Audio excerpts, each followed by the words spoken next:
Você não é os seus pensamentos. Eu vou te mostrar nesse vídeo o que você é. Repara que dentro da sua cabeça tem uma voz falando sem parar. Às vezes são várias vozes, às vezes é uma só. E, ao mesmo tempo que essa voz está falando, você também está ouvindo ela falar. Você não é a parte que está falando sem parar. Você é a parte que está ouvindo. A parte que está ouvindo, que a gente chama também de observador, é o que você é de verdade. E o resto, todo esse blá blá blá mental, ele é o conhecido ego. O ego, ele nada mais é do que um automatismo de tudo que a gente aprendeu, de tudo que a gente acha que tem que ser, de julgamentos, crenças. Só que nada disso é você. Você já existia antes do ego se formar. O ego ele se forma perto dos 2 anos de idade.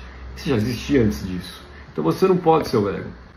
Agora, o mais importante é você conseguir perceber isso. É você conseguir voltar para você e deixar o ego viver a vida dele. Deixar viver a vida dele? Deixar que o ego continue com a saga dele enquanto você vive a sua vida em bem-estar, em paz interior e livre dos pensamentos negativos.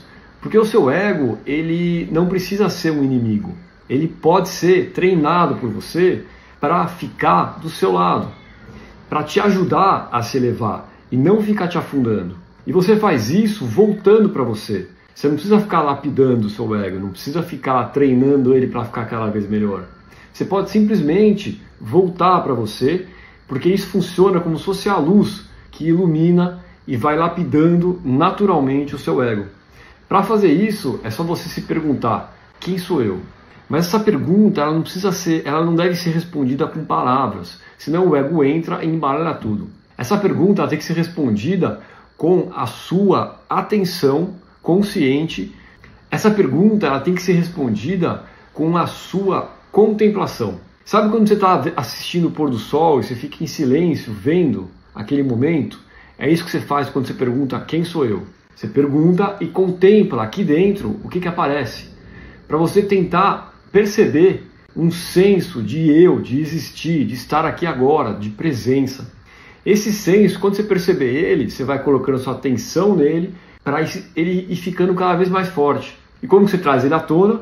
Perguntando: quem sou eu? Centenas, milhares de vezes. Porque cada vez que você pergunta é como se você empilhasse pequenas experiências.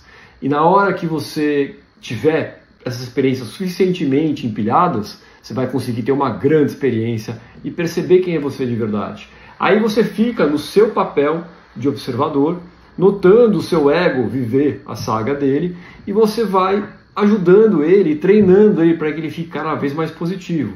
Como que você faz isso? Falando para ele, falando: ó, não é assim não, é assim que você tem que fazer. Olha, isso aqui, negativo, tá errado, não quero pensar nisso, porque eu sou uma pessoa legal, que eu gosto. E você começa a treinar esse tipo de comunicação consigo mesmo, para que você vá cada vez se elevando mais, até que você atinja um ponto onde você fique imune do seu ego, onde você vai viver a sua paz interior e conseguir muito mais resultado, porque o seu ego não vai te atrapalhar. Então, segue, compartilha e até o próximo vídeo.